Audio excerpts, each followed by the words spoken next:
이 영상을 휴게소 관계자분이 보시면 정말 싫어하겠네요. 안녕하세요, 장백TV입니다. 오늘은 프랜차이즈 사업을 처음 시작하시는 분들이 절대 들어가서는 안 되는 곳, 바로 고속도로 휴게소에 대해서 말씀드리려고 합니다. 물론 개인 사업자도 많은 부분을 감수해야지 사업을 할 수 있는 곳이 고속도로 휴게소입니다. 그런데 오늘 말씀드릴 내용은 프랜차이즈 브랜드가 이제 막 시작하고 있다면 절대 이 유혹에서 벗어나셔야 돼요. 고속도로 휴게소만큼은 시작하는 단계에서 들어가시면 안 됩니다. 그 이유 설명을 좀 드리려고 합니다. 그러면 고속도로 휴게소에 들어갔을 때 어떤 장점이 있나요? 이거는 말씀을 안 드려도 다 아실 거예요. 고속도로 휴게소라는 곳은 엄청난 인파들이 왔다 갔다 하는 곳이죠. 그리고 여기는 고인물이 아닙니다. 흐르는 상권이죠. 그렇기 때문에 내 브랜드를 알리고 싶다면 고속도로 휴게소를 들어가는 게 맞겠구나 라고 다들 생각하실 거예요. 프랜차이즈를 처음 시작하시는 분들은 내 브랜드를 알리는 게 가장 큰 숙제잖아요. 브랜드를 알리기 위해서 이만한 곳은 없다고 생각은 하실 겁니다. 특히나 휴가 기간, 명절 이럴 때는 엄청난 새로운 인파들이 이 휴게소를 지나가죠. 그 사람들이 휴게소에 들어가 있는 내 브랜드를 다 보고 갈 거예요. 인지도를 높이는데 엄청난 효과가 있을 겁니다.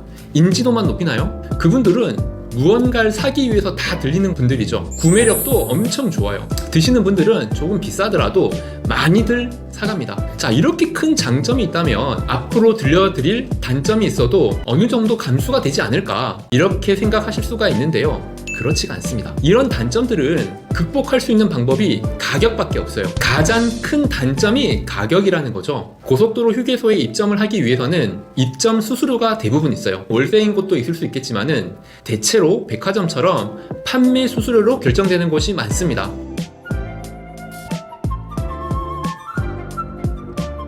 판매 수수료라는 것은 고정적인 월세보다는 내가 판매를 하면서 거기에 찍히는 매출, 포스를 보고 수수료를 빼가는 거죠. 그런데 이 수준이 상식을 초월해요. 백화점도 이 정도는 하지 않거든요. 제가 봐왔던 고속도로 휴게소의 판매 수수료는 정말 낮게 들었을 때 30%, 낮게입니다. 낮게. 하한선이 거의 30%였습니다. 물론 더 낮은 곳이 있을 수는 있겠지만, 그리고 높은 곳은 제가 얼마까지 들었냐면은 55%까지 들었어요.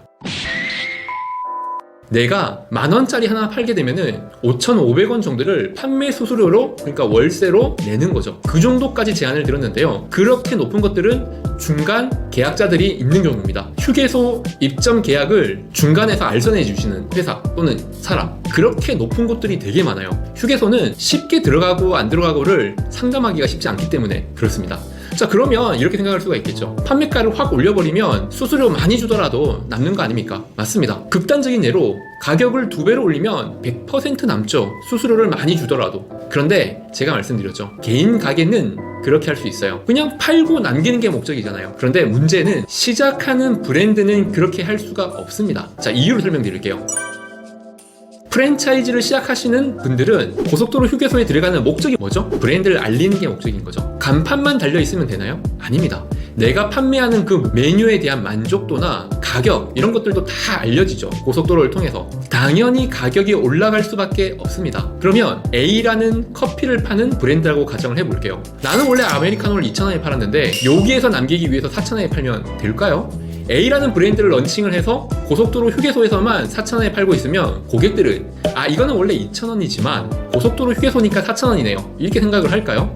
제가 얼마 전에 갔던 카페는 시작하는 프랜차이즈 카페였어요. 그런데 커피의 양은 아주 작고 가격은 4,500원이었습니다. 제가 느끼기에 여기는 고속도로 휴게소니까 이렇게 비싸게 받고 다른 곳은 2,000원이라는 걸 알 수가 있을까요? 그냥 그 가격과 그 서비스와 그 양이 그 브랜드의 이미지로 무의식적으로 자리 잡아버립니다. 굉장히 위험한 일이죠. 우리는 브랜드를 알리는 게 목적이었잖아요. 거기에 대한 서비스, 가격, 양. 그런데 왜곡된 가격과 양이 무의식적으로 알려지게 됩니다. 프랜차이즈를 하는 본사라면 굉장히 경계해야 되는 부분이에요. 서비스도 좋을 수가 없어요. 우리 본사 직원이 근무하기에는 거리가 굉장히 멀다 보니까 거기에 상주하는 분들이나 거기에서 구한 직원들이 운영을 하게 됩니다. 소속감이 생기기가 쉽지가 않아요. 그렇다면 둘째 문제가 무엇이냐? 직원을 구하기가 너무 어렵다는 겁니다. 처음에 휴게소 담당자와 상담을 할 때는 이런 이야기를 많이 들으실 거예요. 직원 구하기 안 어렵습니다. 우리 휴게소는 항상 일하는 직원들이 정해져 있고 여기에서만 일하는 직원들이 저희는 리스트가 쫙 있어요. 입점을 하시게 되면은 그 직원들 불러서 하시면 되고, 그리고 여기가 고속도로라서 사람이 없어 보이지만은 이 뒤쪽으로 내려가면은 주민들이 굉장히 많아요. 그 주민들이 어디에서 일을 하겠습니까? 이 휴게소로 와서 다 일을 합니다. 라고 이야기를 하겠지만은 논리적으로 생각해 보자고요. 그만큼 일할 사람들이 많을까요? 그 동네에? 아닙니다. 그 직원들을 구하게 되면은 가불이 완전히 바뀌게 돼요. 이 브랜드에 입점한 사람은 사람을 쉽게 구할 수 없다는 걸 알게 되고 높은 급여를 줘야 되고, 그 직원들도 그 사실을 알기 때문에 자기가 갑이 됩니다. 휴게소는 언제 바쁘죠? 주말이 바쁘거나 휴가 기간이 바쁘거나 명절 때 바쁩니다. 다시 말씀드리면 바쁜 기간에 사람을 더 써야 돼요. 그 기간에 쓰는 인건비는 올라갈 수밖에 없겠죠. 서비스도 로드샵보다 좋을 수가 없습니다. 우리가 휴게소를 갔을 때 서비스가 좋았던 휴게소 있었던가요? 없는 이유는 당연해요. 여기에 있는 고객들은 다 흘러가는 고객들이니까 단골이라는 개념이 없겠죠. 휴게소는 다들 빨리빨리 지나가는 분들이니까 서비스가 좋을 수가 없는데, 마찬가지로 고객들도 그걸 인지하기보다는 무의식적으로 인식해버리죠. 이 브랜드의 서비스 문화. 세 번째로 휴게소 관계자들의 그 카르텔 상상을 초월합니다.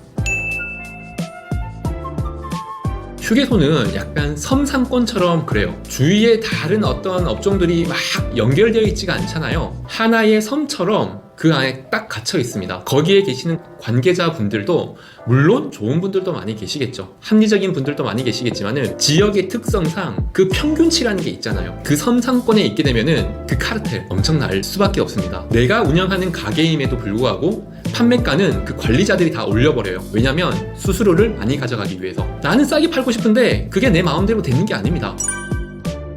고정적으로 들어오는 수수료를 높이기 위해서 판매하시는 분들은 가격을 팍팍 올리게 해버려요. 내가 선택하면 되는 거 아니냐고요? 말처럼 되지가 않습니다. 판매가만 올리느냐? 메뉴도 마음대로 바꿔버립니다. 잠깐 검색을 해보셔도 어느 휴게소에 사장의 아들이 카페를 개업한다고 우리 빵집 카페에서 커피를 못 팔게 해버린 일도 최근에 있었어요. 빵만 팔면 매출이 안 나오는데 커피를 금지시켜버린 거죠. 왜냐면 그 가족의 카페를 개업할 거라고. 그런 뉴스는 심심치 않게 들립니다. 이러이러한 문제들이 있다 그러면 어떻게 해야 될까요? 저는 미리 검증을 하고 확인을 하고 들어가셨으면 좋겠습니다.